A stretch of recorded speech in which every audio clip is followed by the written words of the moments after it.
할렐루야. 이 밤 우리 현장에서 예배하는 여러분들도 제가 사랑하지만 온라인에서 예배하는 여러분 사랑하고 축복합니다. 시간과 공간을 초월해서 역사하시는 하나님께서 여러분이 예배하는 모든 가정이면 가정, 사무실이면 사무실, 아니면 버스, 이 승용차 아니면 차 안에서도 동일하게 무게가 다르지 않고 깊이가 다르지 않고 그 너비가 다르지 않는 주님의 사랑이 여러분을 충만하게 채우는 밤이 될 수 있기를 축복합니다.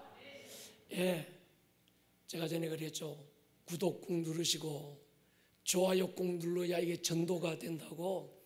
전도지 한 장 돌리는 것보다 이게 훨씬 요즘은 최고의 전도지가 구독과 좋아요라고 그럽니다. 꼭 눌러놓고 시작하십시다. 할렐루야.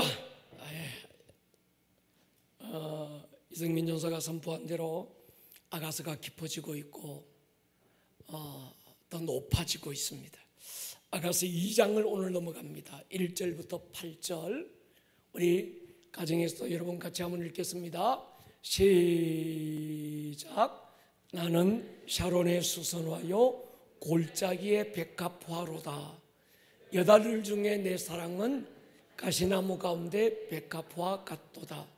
남자들 중에 나의 사랑하는 자는 숲풀 가운데 사과나무 같구나. 내가 그 그늘에 앉아서 심히 기뻐하였고 그 열매는 내 입에 달았도다. 그가 나를 인도하여 잔치집에 들어갔으니 그 사랑은 내 위에 깃발이로구나. 너희는 금포도로 내 힘을 돕고 사과로 나를 시원하게 하라. 내가 사랑함으로 병이 생겼음이라. 그가 왼팔로 내 머리를 고이고 오른팔로 나를 안는구나.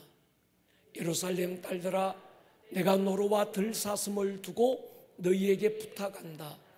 내 사랑이 원하기 전에는 흔들지 말고 깨우지 말지니라. 내 사랑하는 자의 목소리로구나. 보라, 그가 산에서 달리고 작은 산을 빨리 넘어오는구나. 아멘.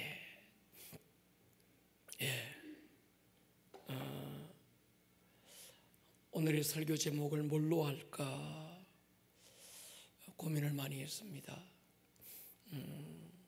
설교자에게 설교의 내용만큼 그 설교 제목을 정하는 게 참 어렵기도 하고 또 중요한 것 같습니다. 왜냐하면 설교 그 짧은 한 문장 안에 설교 전체의 내용을 담아야 되고 함축해야 되는 그 일들이 있기 때문에 이 설교 제목 정하는 게 참 어려운 것 같아요. 그래서 처음에는 하나님이 병이 났다 뭐 이렇게 정하려고 하다가 잘못하면 또 오해가 될 것 같아서 하나님이 어떻게 병이 나노 이해하시기가 어려울 것 같아서 뭘로 설교 제목을 정할까 고민을 참 많이 했습니다. 근데 이 본문을 깊이 묵상하고 있을 때 오래전에 제가 읽었던 책 가운데 진 에드워드라는 사람이 이 목사님이고 신학자인데 이분이 쓴 책 가운데 신의 열애 디바인 로맨스라는 책이 있습니다. 이 책이 갑자기 떠올라서요. 진 에드워드가 쓴 책 중에 또 하나 아마 여러분들이 잘 아는 이 책 있죠. 세왕 이야기. 사울과 다윗과 압살롬 이 세 왕들을 통해서 우리 내면에 사울의 근성, 다윗의 어떤 그런 모습 아니면 압살롬의 영들이 우리 안에 어떻게 남아있는지를 발견하자라고 하는 책이 바로 이 진 에드워드가 썼던 세 왕 이야기입니다. 여러분 이 두 책을 꼭 한번 읽어보시기를 추천드려요.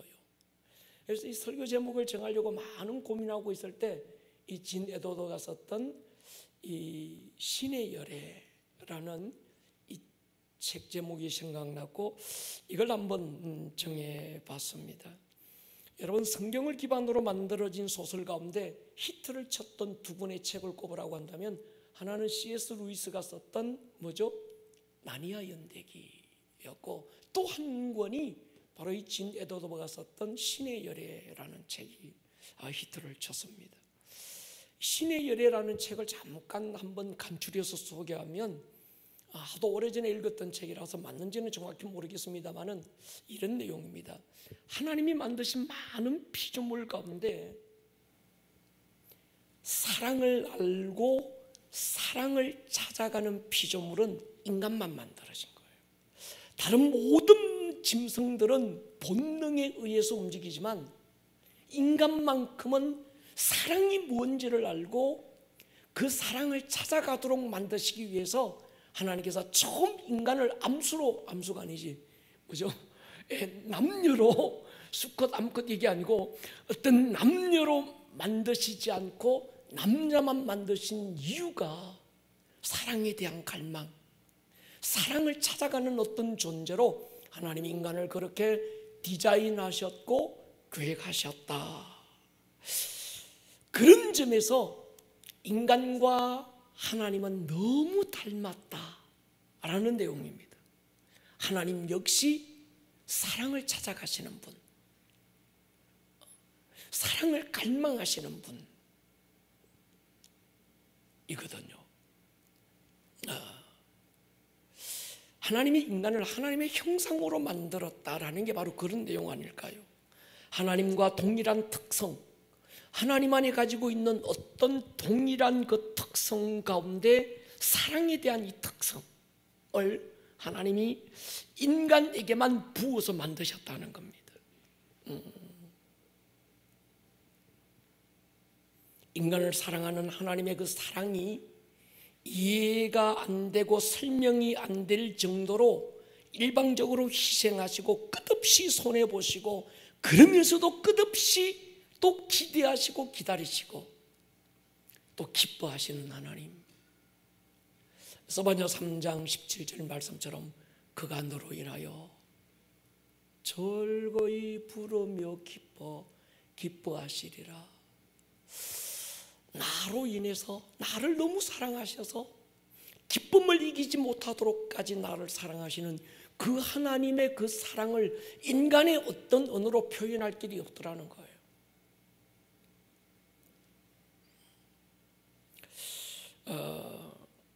제가 이 책을 처음 오래전에 읽었을 때 별로 내용이 와닿지 않았습니다. 근데 하나님을 알면 알수록, 그리고 이 아가스 시전에 이 책이 다시 한 번 더 제 안에서 리마인드 되면서 더 깊이 와닿는, 이 책이 굉장히 깊은 책이었는데 그때는 내가 그 깊이를 가늠할 수 없었고 또 이해할 수 없었구나. 내 안에 그 말씀들이 풀어지기가 참 아직 조건들이 준비되지 않았었구나라는 생각이 들었습니다. 여러분, 사랑은 그 자체로 완성되는 게 아니죠. 사랑은 주고 받고 나눌 대상이 있을 때 사랑은 완성이 돼요. 줄 대상도 없고 받을 대상도 없다면 사랑이 아닌 거죠. 사랑은 주고 받고 함께 나눌 때 사랑이 사랑일 수 있는 거예요. 그런 의미에서 하나님은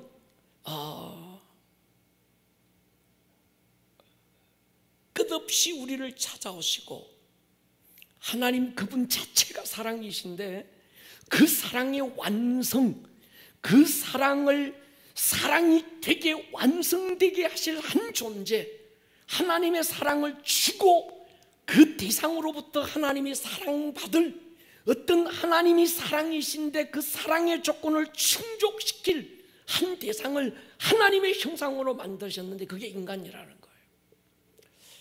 하여튼 진내도도가 보면 욕할지 안 할지 모르겠지만 하여튼 제가 감동받은 게 그 책에 대한 요점이 그런 것 같습니다.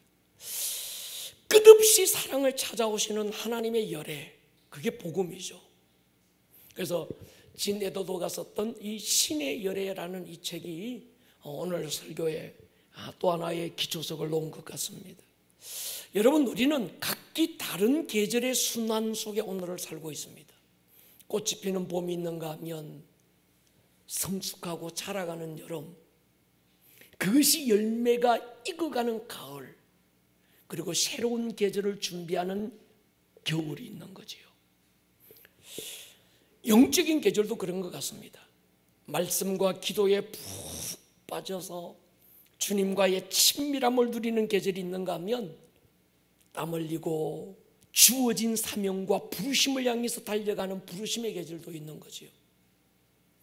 목숨 걸고 당당하게 전쟁터를 누비며 하나님의 싸움을 싸우는 전사의 계절이 있는가 하면 주님 발치에 앉아서 주님의 얼굴을 바라보고 있는 신부의 계절도 있는 겁니다. 이 시즌이 개인적인 시즌도 있지만 공동체 교회 시즌도 있는 거예요.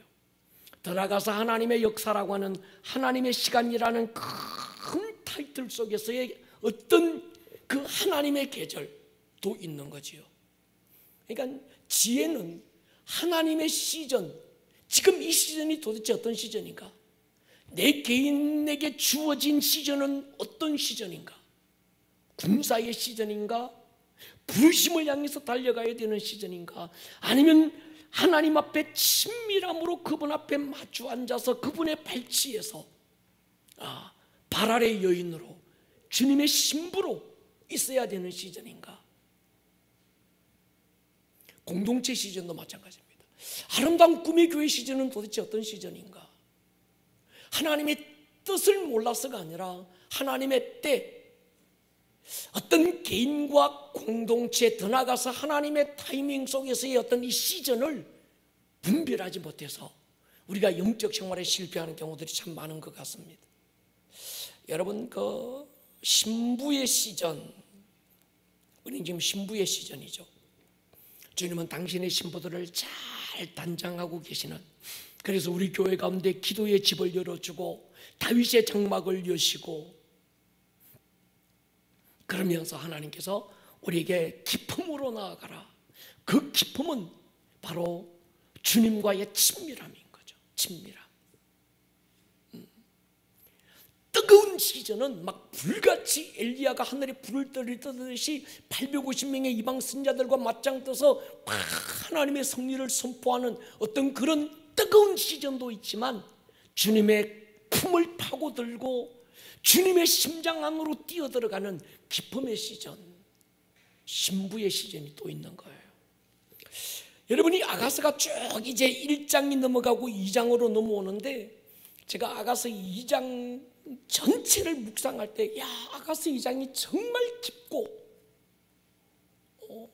아가서 2장의 이 시즌이 우리 교회 안에 풀어지기를 제가 기도하고 있습니다. 신부가 신랑 대신 왕의 사랑을 받으면 받을수록 자기 정체성이 달라져요. 나는 검지만 아름답다. 계달의 장막 같은데 나는 솔로몬의 휘장과 같다.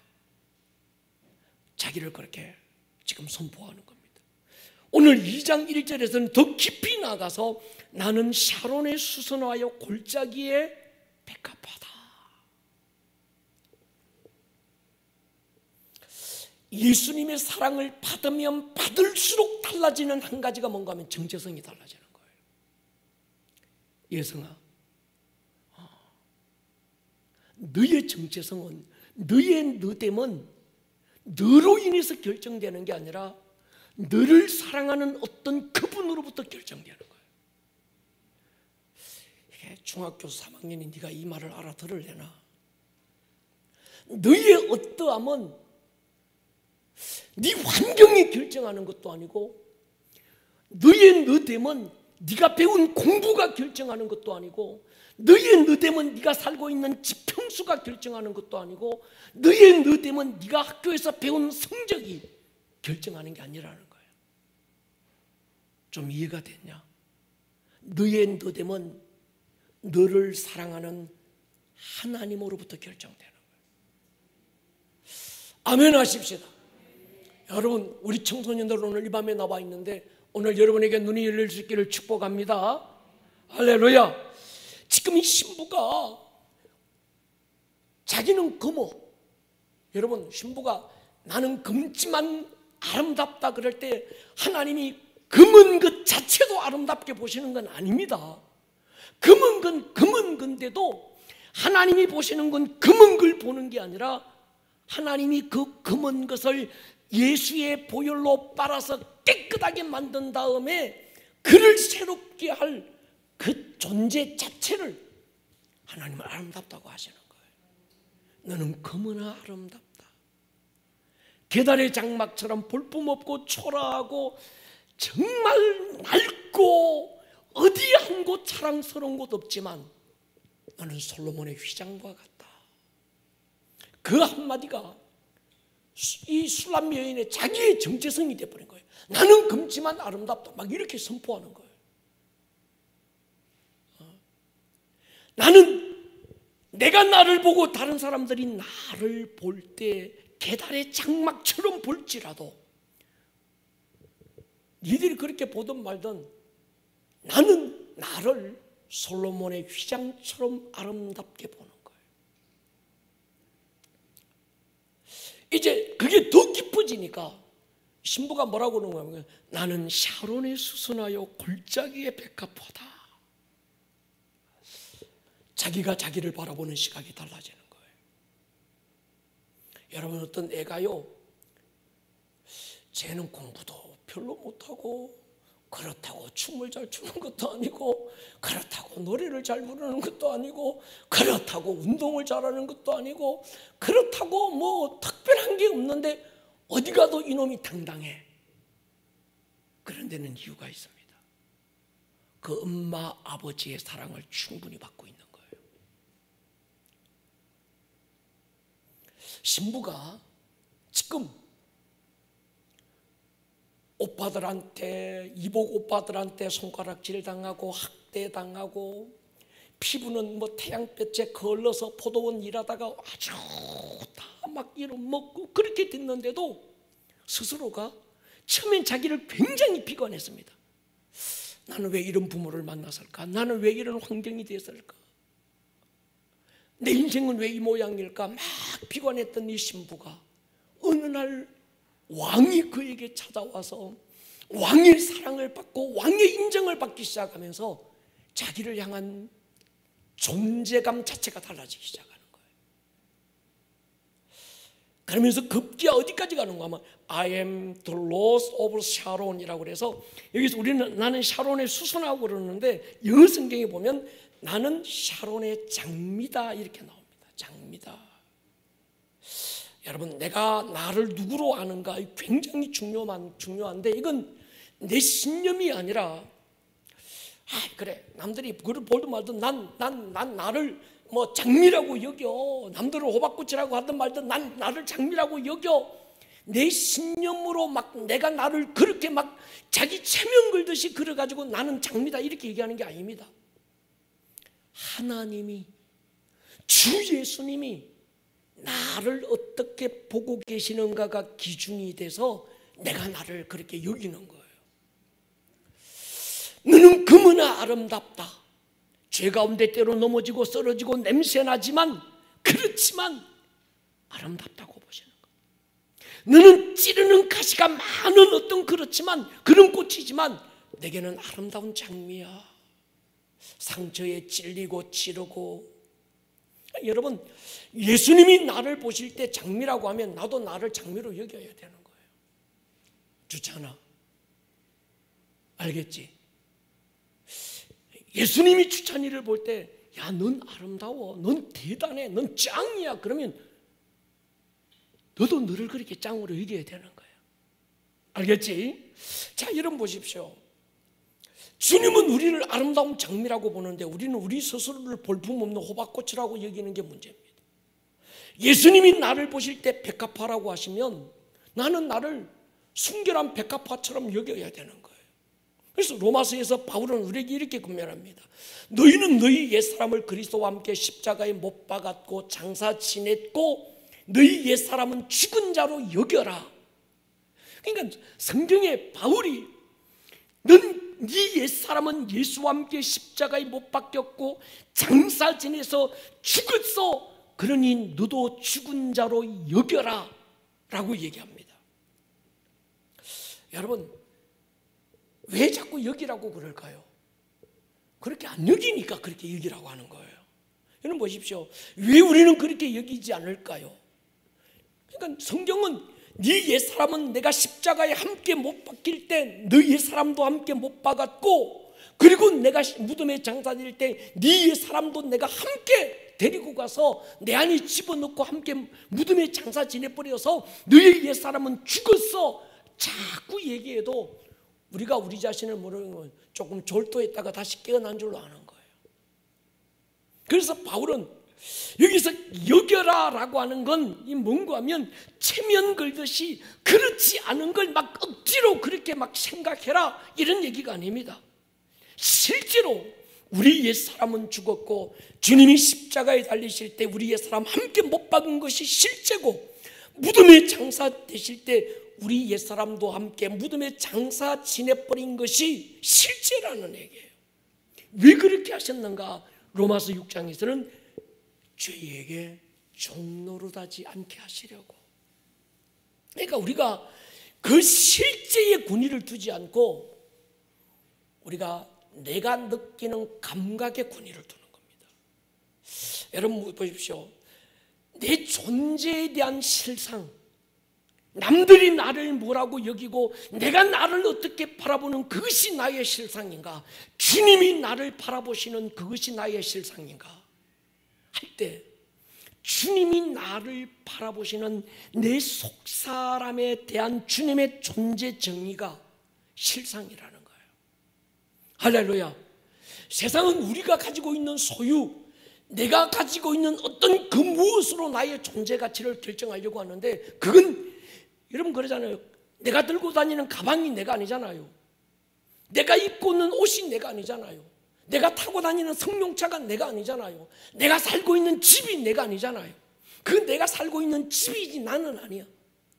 그런데 세상은 성적 가지고 나의 존재 자체를 증명하고 내가 살고 있는 아파트를 가지고 나의 존재 자체를 자꾸 만들려고 하는 거예요. 주님은 그것이 아니라 내 존재 자체를 두고 우리를 정의하시는 거예요. 내 그 사람은 금고 계달의 장막처럼 낡고 볼품없지만 주님은 내 속사람을 솔로몬의 휘장처럼 아름답고 사랑스럽게 보시는 겁니다. 그렇기 때문에 너도 너 자신을 그렇게 여겨라 이렇게 말씀하시는 거예요. 할렐루야. 여러분, 신부가 달라지기 시작했어요. 우리 아이가 달라진 게 아니라 신부가 달라지기 시작했습니다. 자기 자신을 바라보는 시각이 달라지기 시작했습니다. 그러면서 나는 샤론의 장미입니다. 골짜기의 백합화입니다. 우리가 꽃을 보면 나도 모르게 하는 행동, 반사적인 행동이 향을 맡아보려고 그래요. 근데 제가 꽃 전문가에게 물어보니까 수많은 꽃들 가운데서 향기 나는 꽃은 20%가 안 된대요. 나머지 80%는 꽃은 꽃인데 향기가 없답니다. 우리는 샤론 들판에 많고 많은 꽃 가운데 하나가 아니라 주님이 코를 들이대시고 킁킁 향기를 맡고 싶은 바로 그 꽃이라는 거예요. 할렐루야. 여러분 장미 보십시오. 오늘 내가 장미 한 송이 들고 나오려고 했는데 아무리 차이도 없더만, 이 장미 보면요 매혹적이잖아요. 누가 이런 색깔을 만들고 누가 이런 모양을 만들고 누가 이런 향을 만들 수 있을까? 나태주 시인이 얘기했던 것처럼 자세히 보아야 예쁘다, 오래 보고 있으면 사랑스럽다, 너도 그렇다. 시인의 눈이 예사롭지 않은데 나 시인이 그렇게 얘기하지 않아도 하나님이 우리를 보실 때 그렇게 보시는 거예요. 동의하십니까? 우리가 아름다운 동행 하실 때 1층 로비에서 송팀이 제일 많이 불렀던 노래가 있습니다. 아마 우리 현정 목사님이 잘 알 거예요. 무슨 노래죠? 장미를 닮았네요. 이 노래. 당신에게선 꽃내음이 나네요. 잠자는 나를 깨우고 가네요. 싱그런 잎사귀 돋아난 가시처럼 어쩌면 당신은 장미를 닮았네요. 당신의 모습이 뭐 같아서 호박꽃 같아 이러면 안 돼요. 장미꽃 같아. 당신을 부를 때 뭐라고 부른다고요? 장미라고 할래요. 띵까 띵까 띵까 띵까 장미 뭐 당신에게 이런 노래. 그 노래만 노래라서 노래가 아니라 주님은 우리를 보실 때 넌 장미야. 장미라고 할 거야. 너의 이름이 장미야. 이렇게 부르시는 거예요. 이스라엘을 자주 방문하지만 제가 주로 방문했던 때가 가을이었습니다. 그래서 이스라엘에 있는 박데이빗 목사님이 저보고 목사님 다음에 오실 때는 6월절에 맞추어서 3, 4월 달에 꼭 오시라고. 그래서 내가 왜 꼭 6월절에 가야 됩니까? 물으니까 목사님을 모시고 갈 때가 있대. 거기가 어디입니까? 그러면 유대 광야라는 거예요. 지금 많은 몇 번씩이나 목사님 모시고 유대 광야를 갔는데 유대 광야가 삭막한 모습만 보여줬대요. 그런데 3, 4월에 오면 늦은 비가 내리고 나면 유대 광야에 그렇게 아름다운 꽃들이 형형색색 피어난다는 거예요. 그러니까 자기가 볼 때 목사님이 꽃을 너무 좋아하는데 이 광야의 유대 광야의 꽃이 얼마나 아름다운지, 그리고 비만 오고 나면 3, 4월에 피어나는 유대 광야의 그 꽃들로 인해서 광야가 삭막한 데가 아니라는 걸 한번 보여주고 싶다고. 제가 내년에 3, 4월에는 꼭 이스라엘을 방문 한번 해보려고 그럽니다. 기도해 주시기를 바랍니다. 특히 광야에 피어나는 장미는 색과 향이 너무 진해서 꽃 중에 꽃이라고 이러면 안 돼요. 여러분, 샤론이 어딘가 하면 욥바에서 갈멜산까지 약 90km의 지역을 우리는 샤론 광야, 샤론 평야 이렇게 부릅니다. 이스라엘 갔다 오신 분들의 이해를 돕기 위해서 우리가 아침 보통 싼 비행기를 타고 가느라고 여기서 새벽 12시 01분 차 비행기 타고 쭉 이스라엘 가서 터키 들렀든지 아니면 저 러시아에 들렀다가 우리가 이스라엘 가잖아요. 그래서 새벽 이른 시간에 이스라엘 수도인 텔아비브의 벤구리온 국제공항에 도착해서 딱 도착하면 버스가 기다리고 있습니다. 그리고 우리는 그 버스가 우리를 태우고 이스라엘 서쪽 지중해 해안을 따라서 북쪽으로 쭉 올라갔어요. 1시간 정도 비몽사몽간에 올라가면 제일 먼저 들렀던 데가 가이사랴라는 곳입니다. 가이사랴 빌립보하고는 다른 데예요. 가이사랴 빌립보는 저기 이스라엘 갈릴리에서 한참 더 위로 올라가야 되고, 여기는 지중해 해안소 쪽에 있는 바닷가, 여러분 처음 가본 데 있죠.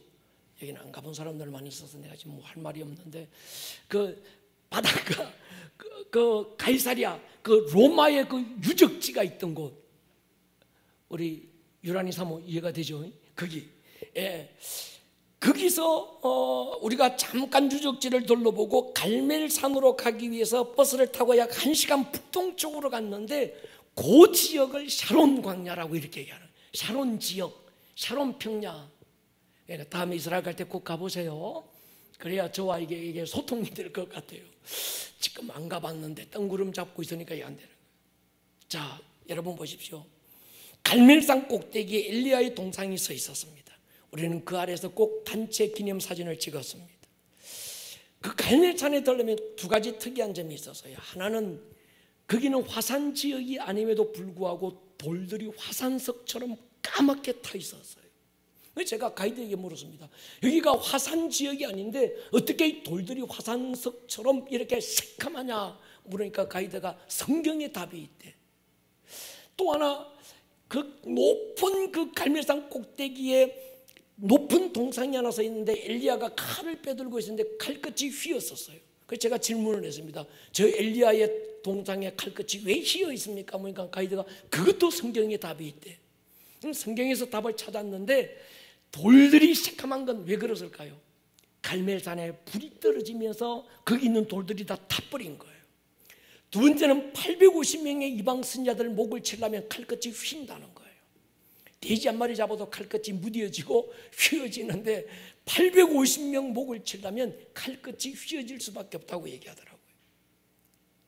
하여튼 그 갈멜산에서부터 쭉 그곳이 샤론 평야구나, 이렇게 이해하시면 좋겠습니다. 이 샤론 평야에 유명한 것 중에 하나가 장미가 유명합니다. 신부가 말해요. 주님, 나는 샤론 지역의 수많은 장미 가운데 하나입니다. 나는 골짜기에 피어있는 수많은 백합화 가운데 하나입니다. 얘기하니까 왕이 2절에 이렇게 대답하는 거예요. 뭐라고 그럽니까? 여자들 중에 내 사랑은 가시나무 가운데 백합화다. 무슨 얘기인가 하면 신부는 그래, 왕이 호박꽃이 나보고 장미꽃이라고 얘기했고 자꾸 그렇게 보다 보니까 내가 정말 장미처럼 보이고 내가 장미인 줄 내가 알고 있는데 내 주위에 보니까 많은 장미들이 있는데 나도 그 중에 한 장미예요 라고 지금 고백하니까 왕이 지금 뭐라고 그러는가 하면 아니야, 너는 수많은 장미 가운데 하나가 아니고 내 눈에는 너 하나만 장미야. 지금 이렇게 얘기하시는 거예요. 이해가 되면 아멘 하십시다. 여자들 중에 내 사랑은 가시나무 가운데 백합화다. 주님 눈에는 나 외의 모든 꽃들은 가시처럼 보이고, 그렇다고 해서 실제 다 가시라는 얘기가 아닙니다. 자기가 그렇게 여겨지는 거예요. 제가 전에 한번 설교할 때 하나님이 나를 얼마나 사랑합니까? 물을 때 하나님께서 제 마음에 주신 감동이, 이 목사, 이 땅에 80억 인구가 있는데 사랑할 만한 사람이 너 하나밖에 없는 것처럼 사랑해. 어떤 사람은 이 설교 듣고 굉장히 기분 나빠하시더라고요.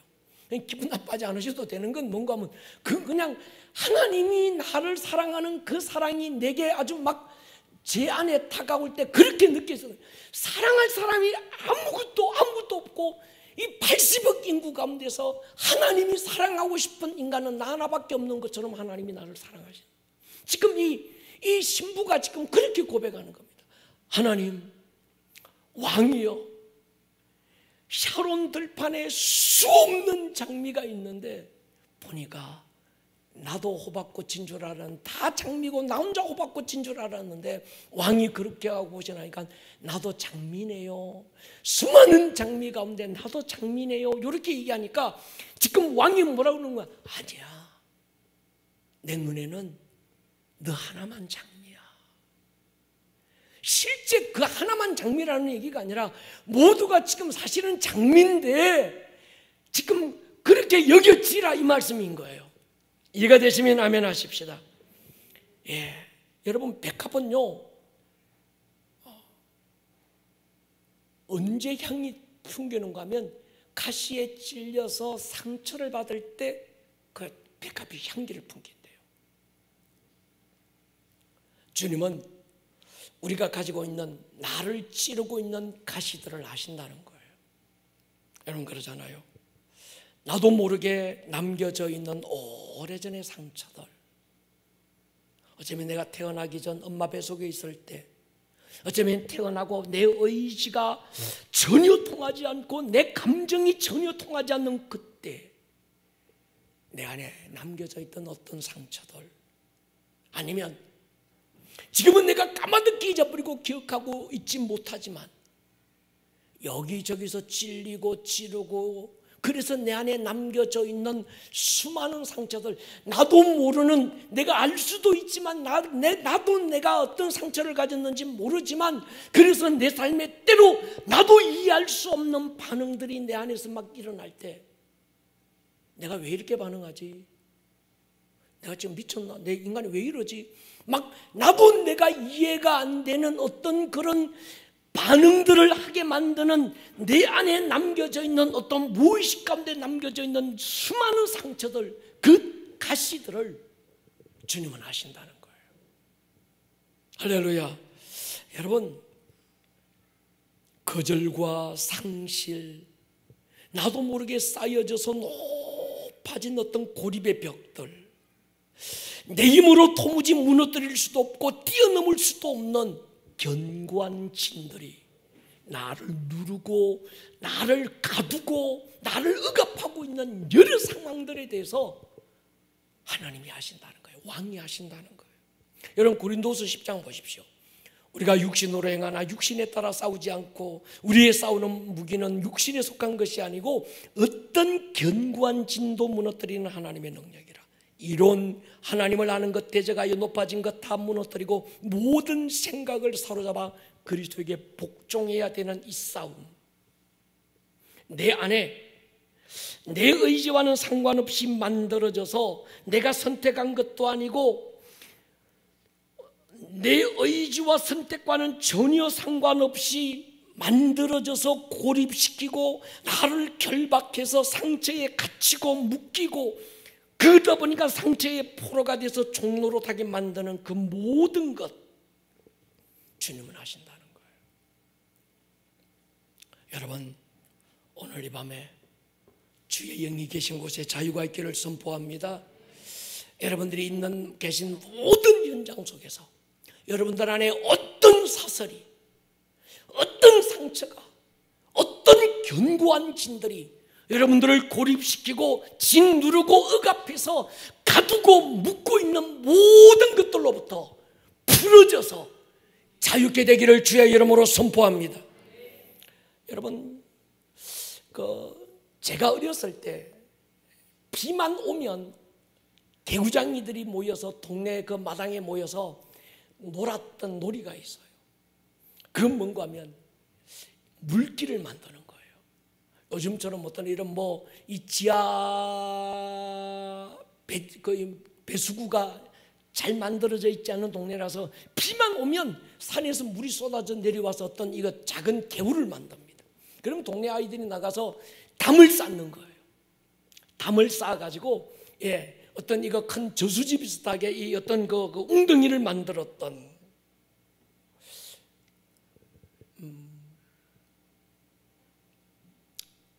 설교를 준비하면서 그 생각이 났어요. 제가 어렸을 때 물길이 흐르지 못하도록 뚝을 만들어서 처음엔 돌을 쌓고 거기다가 진흙을 가지고 와서 뒤에서 막 발라가지고 물이 새어나오지 못하도록, 그러다가 저 뒤에 또 친구가 하나 닿으면 친구가 이거 뚝을 무너뜨리려고 갑자기 팍 트면 물살이 쫙 내려가서 막 무너뜨리고, 우리 어릴 때 그런 짓 하며 놀았는데 설교를 준비하면서 그런 그림이 하나 그려졌어요. 우리 내면 안에 어떤 뚝이 만들어져 있는 것 같아요. 예수의 생명이 막 흘러가야 되는데 이놈 상처들이 고립의 벽을 뚝을 만들어 가지고 이것이 흐르지 못하도록 가로막고 있는 어떤 뚝들이 있는 것 같아요. 허물어질지어다. 할렐루야. 내가 인식을 하든 못하든 우리 안에 환경적으로, 상황적으로, 아니면 원치 않게 주고받고 찌르고 찔리면서 만들어진 모든 뚝들이, 그래서 내 안에 나도 내 안에서 예수의 생명이 흘러가지 못하도록, 관계 속에서, 사람과의 관계 속에서 그 아름다움이 흘러가지 못하도록 어떤 둘러싸고 있는 이 모든 뚝들이 오늘 이 시간 예수의 이름으로 허물어지기를 주의 이름으로 축복합니다. 허물어질지어다. 할렐루야. 여러분 보십시오. 예수의 생명이 흘러가야 광야에 샤론의 수선화가 피고 이 장미가 피고 꽃이 피고 그게 막 향기가 나는데 이게 흘러가지 못하는 거예요. 그러다 보니까 삭막한 광야로 그냥 남아있는 거예요. 주고받고 찌르고 찔리면서 남겨져 있는 상처들로 인해서 추악한 냄새 풍기고 온갖 어떤 이런 이 모습들이 우리 안에서 끝없이 올라오고 있는 거예요. 하늘에서 풀어진 것들이 이 밤에 풀려지기를 축복합니다. 여러분, 성도들에게는 이것들을 풀고 자유케 할 권리가 있습니다. 그러니까 난 맨날 상처받았어요 징징 짤고 그러지 말고, 죄송합니다 짠다고 그래서 짜는 건 짜는 거예요. 그러니까 여러분, 난 이런 상처받았다고, 난 저것 때문에 상처라고 상처에 매여서 자꾸 징징대는 건 하나님의 자녀 선십과 킹십과는 너무 거리가 먼 거예요. 우리는 원치 않게 상처받을 수도 있고, 할렐루야, 받은 상처 때문에 우리가 힘들 수도 있고 수없는 가시들이 우리를 찌를 수 있지만 주님은 우리에게 말씀하시기를 넌 장미라고 말하는 거예요. 할렐루야. 넌 어떤 수선화라고 얘기하는 거예요. 백합이라고 얘기하는 거예요. 여러분, 오늘 고립의 벽들이 허물어질지어다, 분리의 뚝은 허물어질지어다, 예수의 생명이 막힘없이 흐를지어다. 예수의 생명, 그분은 말씀, 나는 생명을 주되 풍성히 주려고 왔다. 예수의 생명은 쫄쫄쫄쫄 흐르는 어떤 가뭄에 흘러가는 어떤 그 정도의 수준이 아니라 풍성한 강물이라는 거예요. 여러분, 예수의 생명이 우리 안에 흘러 들어오면 사망의 역사는 떠나갈 줄로 믿습니다. 예수의 빛이 내 안에 흘러 들어오면 어둠은 떠나가는 거예요. 할렐루야. 그렇습니다. 여러분, 주님 우리에게 말해요. 네 안에 가시가 있어. 그렇지만 넌 백합하고 넌 장미야. 이 가시를 제거할 수 있기를 축복합니다. 성령님께 나를 찌르고 있는 가시들이 뭔지 생각나게 해달라고 기도하셔야 돼요. 그러면 성령님께서 이거 깨닫게 하시는 거예요. 네 안에 이런 가시가 있어. 넌 잊어버렸고 넌 기억도 못하지만, 그러나 기억이 없다고 모든 것들이 없어지는 게 아니라 어떤 기억은 못하지만 네 안에 남아서 너를 찌르고 있는 가시가 바로 이거야. 보여주시고 그 가시로부터 자유할 수 있기를 주의 이름으로 축원합니다. 반대도 있지요. 받은 상처는 가장 가까운 사람들에게도 대물림합니다. 이게 이 상처의 법칙이라는 건데, 받은 상처는 난 상처 받았어요. 그 사람은 틀림없이 상처 주고 있어요. 사람은 받은 걸 줍니다. 사랑받은 사람은 사랑 주고요, 상처를 받은 사람은 상처를 줍니다. 그래서 상처가 무서워요. 사랑이라는 이름으로 가장 가깝고 소중한 사람들에게 그 상처가 나도 모르게 대물림되고 있는 거예요. 그러니까 자기는 상처 받았다고만 생각하지 상처 주고 있는 줄을 몰라. 늘 피해자라고 생각하는 거예요. 목사님, 나 상처 잘 받아요. 너는 상처도 잘 주는 사람이야. 이걸 우리가 빨리 아셔야 되는 거예요. 할렐루야. 받은 것만 생각하지 말고 주는 것도 생각해 보라는 거예요. 그래서 이 상처가 무섭습니다. 여러분, 사랑을 주고 싶었는데 원치 않게 사랑이 비수가 돼서 사랑하는 사람들의 가슴에 상처를 주고 또 후회하게 만들고 자책하게 만들고 관계 단절로 아파하게 만들고 더 나아가서는 하나님 앞에서도 숨게 만들어버려요. 주님은 오늘 우리를 아시는 거예요. 내 사랑은 가시나무 가운데 백합화구나. 내 사랑은 가시나무 가운데 백합화다. 그냥 백합화가 아니고 그의 주변은 수없는 가시들로 둘러싸여 있다는 거예요. 질리고 상하고 온통 상처로 가득한 신부인데 주님은 백합화로 귀하게 보시는 것. 상처를 아름다운 무늬가 되게 하시는 그 하나님의 사랑, 오늘 여러분들을 풀어 자유케 하기를 축복합니다. 이 술람미 여인은 그런 신랑에게 이렇게 고백합니다. 3절 보십시오. 남자들 중에 나의 사랑하는 자는 숲풀 가운데 사과나무 같구나. 내가 그 그늘에 앉아서 심히 기뻐하였고 그 열매는 내 입에서 달았도다. 팔레스타인 뜨거운 태양 아래서 한 그루의 사과나무처럼 달콤한 열매와 시원한 그늘이 되는 신랑, 주님을 얘기하는 거죠. 그 신랑의 그늘 아래서 수고하고 무거운 모든 짐들 내려놓고 푹 쉬고 안식하고 있는 이 신부의 모습이죠. 성령이 우리를 초청하잖아요. 목마른 자들아 다 내게로 오라. 나를 믿는 자는 그 배에서 생수의 강이 흐를 것이다. 여러분, 오늘 이 밤에 메마른 우리의 심령 속에 생수의 강이 흐르기를 축복합니다.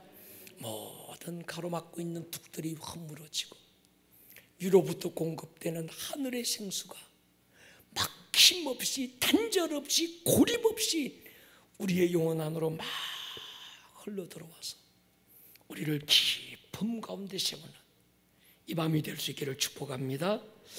예, 이 기쁨, 사과나무 이 말은 기쁨을 얘기하는 겁니다. 우리는 예수라는 기쁨의 원천을 가졌잖아요. 여러분, 세상의 기쁨은 엔조이, 즐거움이라는 건데 이건 근원이 없습니다. 그냥 얕은 기쁨인 거죠. 상황이 주어지면 잠깐 기쁜데, 새 옷을 사면 잠깐 기쁜데 그게 오래 안 가고, 새 집을 사면 잠깐 기쁜데 그게 오래 안 가는, 내가 저걸 얻으면 굉장히 기쁠 거야. 근데 얻고 나서 보니까 당장은 기뻤는데 그게 오래 못 가는 건 뭔가 하면 그것이 기쁨의 근원이 아니긴 거죠. 근데 예수는 우리의 기쁨의 근원인 줄 믿습니다. 빌립보 3장 보십시오. 끝으로 나의 형제들아 주 안에서 기뻐해라. 빌립보 4장 4절 보십시오. 주 안에서 항상 기뻐해라. 4장 10절 보십시오. 내가 주 안에서 크게 기뻐하면.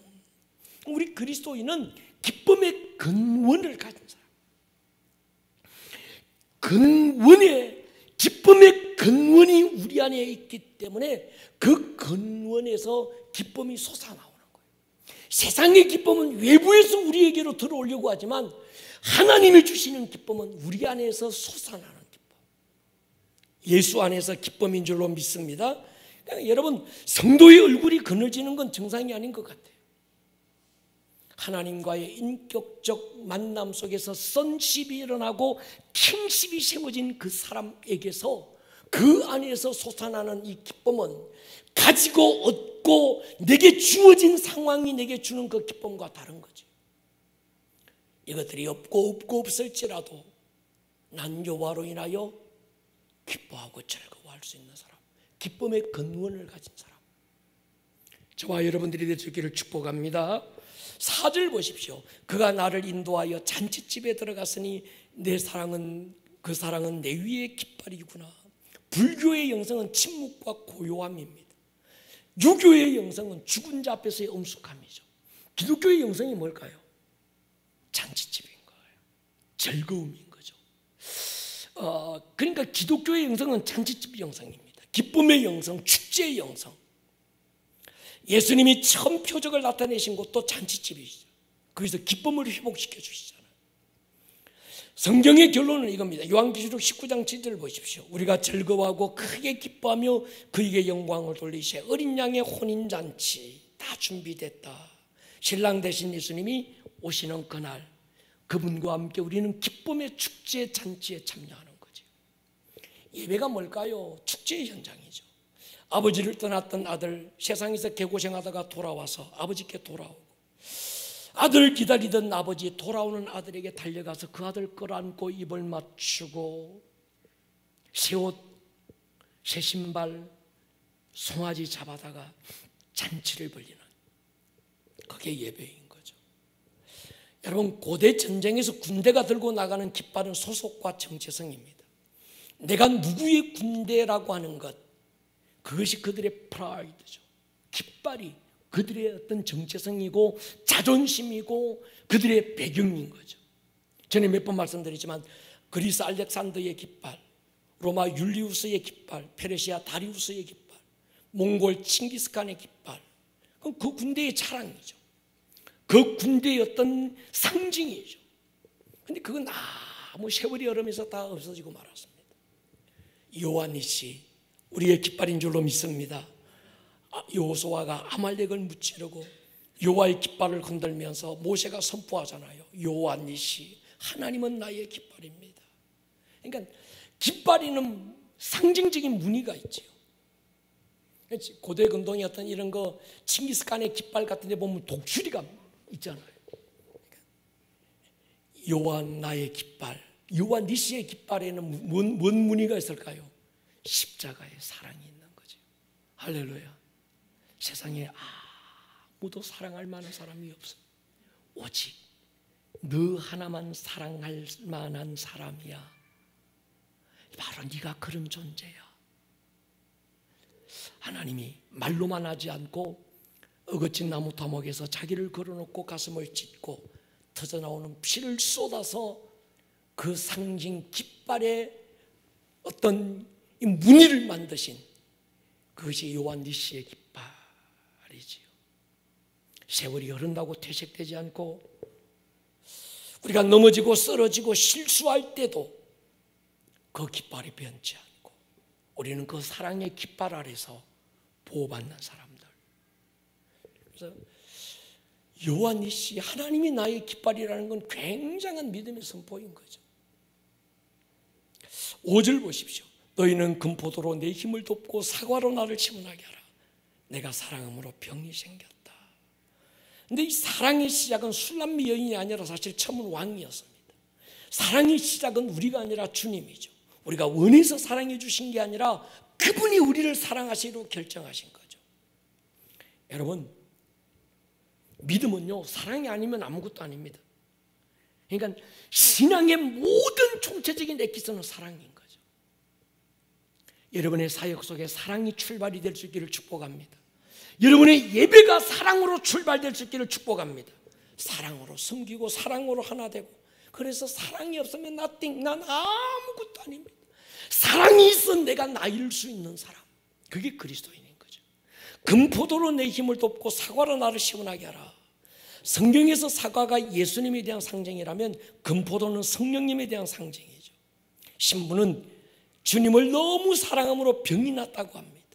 근데 그 병은 먼저 하나님이 병이 나신 거예요.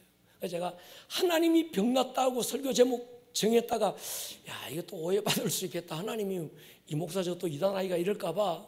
예. 근데 사실은 신의 열애라는 제목보다는 하나님이 병이 났다는 말이 맞습니다.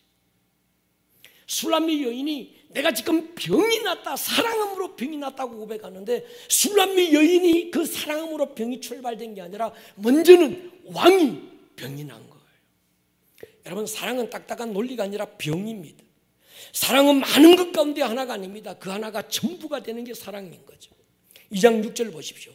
그가 왼팔로 내 머리를 고이고 오른팔로 나를 안는구나. 주님은 우리를 안으시는 분, 돌아온 탕자 끌어안으시는 그 아버지. 예. 주님의 팔에 이 안기는 경험을 우리는 뭐라고 부를까요? 하나님의 임재, 이렇게 부르는 거예요. 할렐루야. 하나님의 임재. 여러분, 바울은 이 한 번의 임재가 얼마나 좋았던지, 현재의 고난은 그날 얻을 영광과 좋게 비교할 수 없다. 그 야심 많던 베드로가 주여 여기가 좋사오니 모든 것 포기하고 머물고 싶었던 하나님의 임재. 이 시즌에 임재를 갈망하십시다. 임재가 없는 신앙은 무거운 종교가 됩니다. 주님은 사모하고 갈망하는 자에게 자기를 나타내시는 걸 임재라고 말합니다. 임재를 경험한 사람은 더 깊은 임재를 갈망해요. 종교인들은 임재를 갈망하지 않습니다. 그래서 지금 이 시즌이 있는 자는 다 받아 풍족하게 되고 없는 자는 있는 것 같이 빼앗기는 목마르고 메마른 시즌일수록 임재를 맛본 사람은 더 깊은 임재를 갈망하는데, 이 메마른 시즌에 임재를 맛보지 않은 사람은 메말라 버리는 거예요. 자기도 모르게 메말라가는 거예요. 여러분, 다 메마를지라도 우리는 더 깊은 곳에 뿌리 내릴 수 있기를 주의 이름으로 축원합니다. 7절 보십시오. 시간이 지났지만 요거 마무리하십시다. 예루살렘 딸들아, 내가 노루와 들사슴을 두고 너에게 부탁한다. 내 사랑이 원하기 전에는 흔들지 말고 깨우지 마라. 예, 성령님께서 신부에게 부탁하는 겁니다. 더 깊은 임재 안에서 행복해라. 임재 안에 머물러라.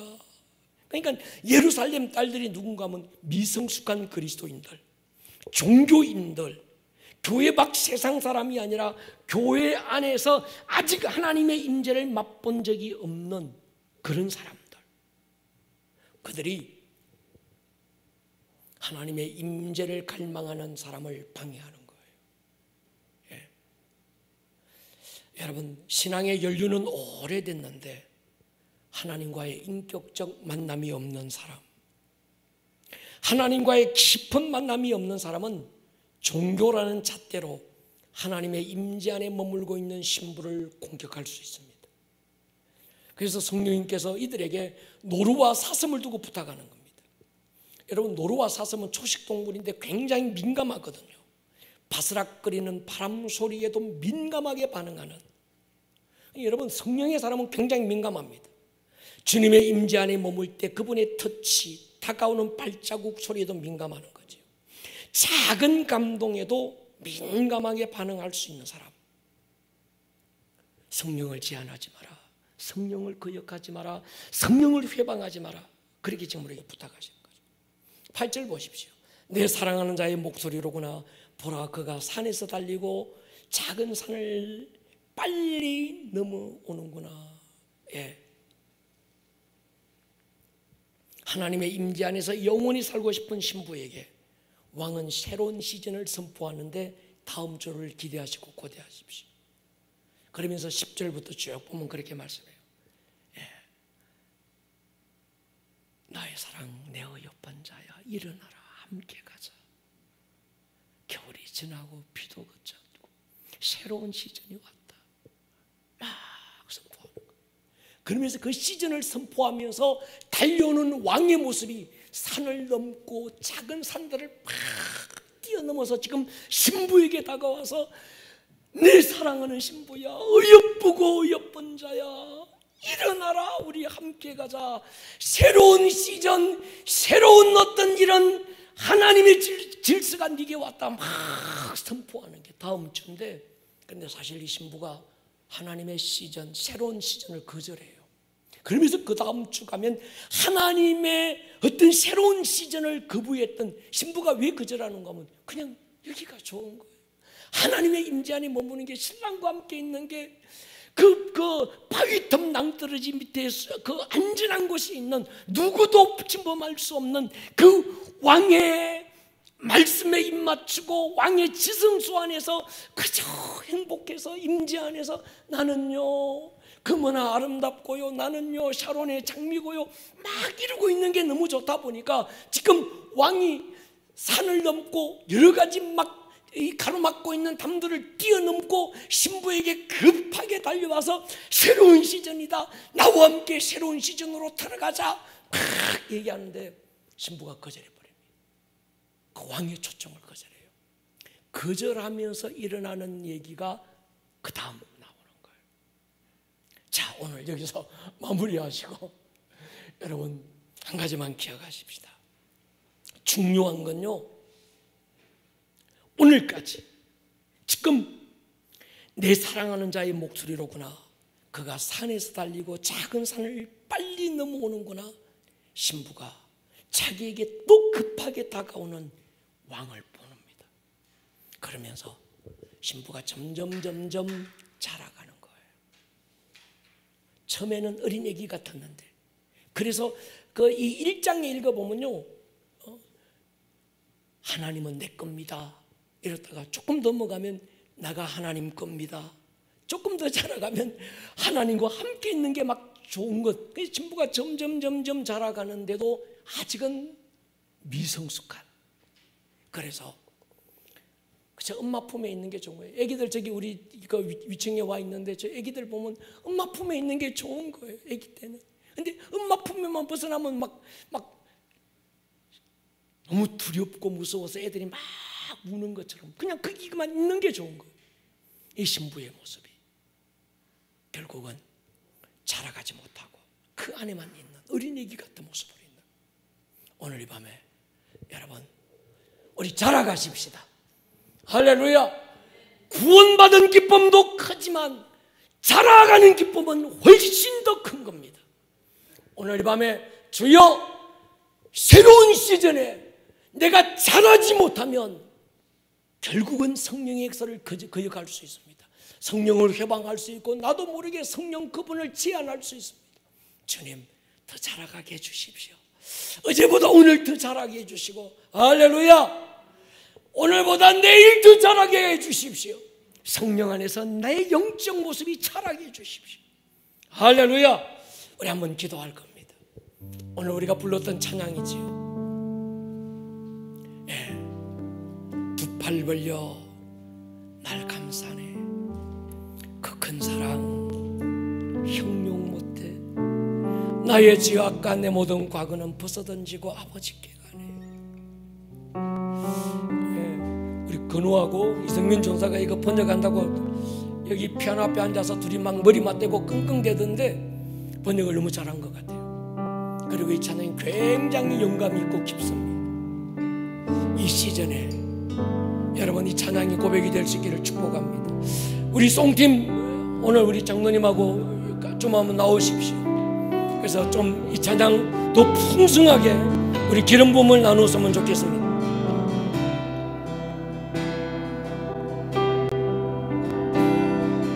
가사 띄워주세요. 날 벌려 날 감싸네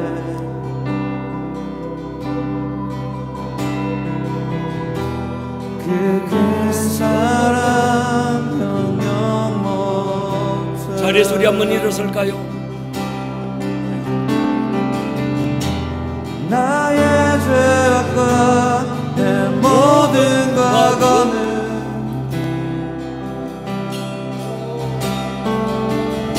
벗어 던져버리십시오. 던지고 아버지께 가네 너는 그마나 아름답고 계달의 장막 같은 너는 사랑스러워. 너는 샤론의 장미고 너는 들의 백합화다. 내 사랑 내어 예쁜 자야 일어나라 우리 함께 가자. 저무들이 한번 다시 고백할까요? 두 발 벌려 날 감싸네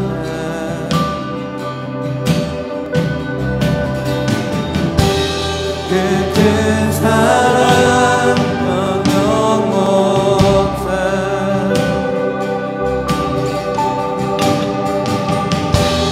나의 죄악과 내 모든 과거는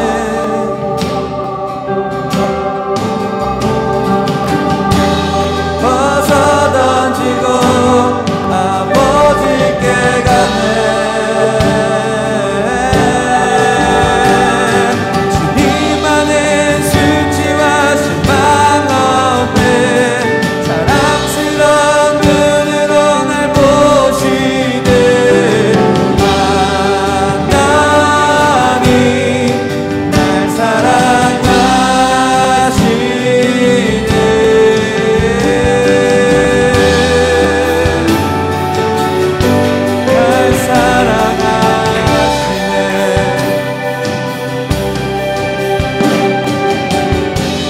조건 없는 주의 사랑 자유케 하고 두려움 없네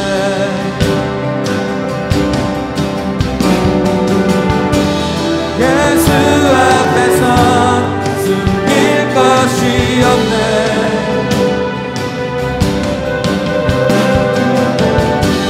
누가 뭐래도 주의 자녀이기에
한번 기도할 것입니다.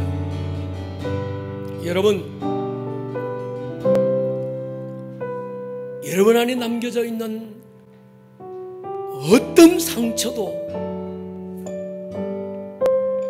치유될 수 있는 길은 하나밖에 없습니다. 내가 받은 상처보다 훨씬 더 큰 사랑을 경험하면 됩니다. 이 밤에 수많은 가시들에 둘러싸여서 원치 않게 받아든 많은 상처들이 내게 있지만 주님은 우리를 보시고 말씀합니다. 너는 샤론의 장미다. 너는 골짜기의 백합화다. 오늘 이 한마디가 여러분 안에 레마가 되고 하나님의 임재 안에서 주님의 마음이 여러분 안에 내려앉으면 모든 고립의 벽들이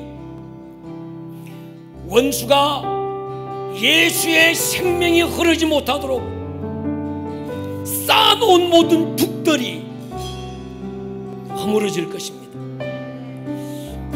허물어지기를 선포하십시오. 그리고 자유를 선포하십시오. 우리 시간 한번 기도할 겁니다. 주의 보혈로 덮어주십시오. 예수의 생명이 흐를지어다. 주의 한번 부르고 기도합니다.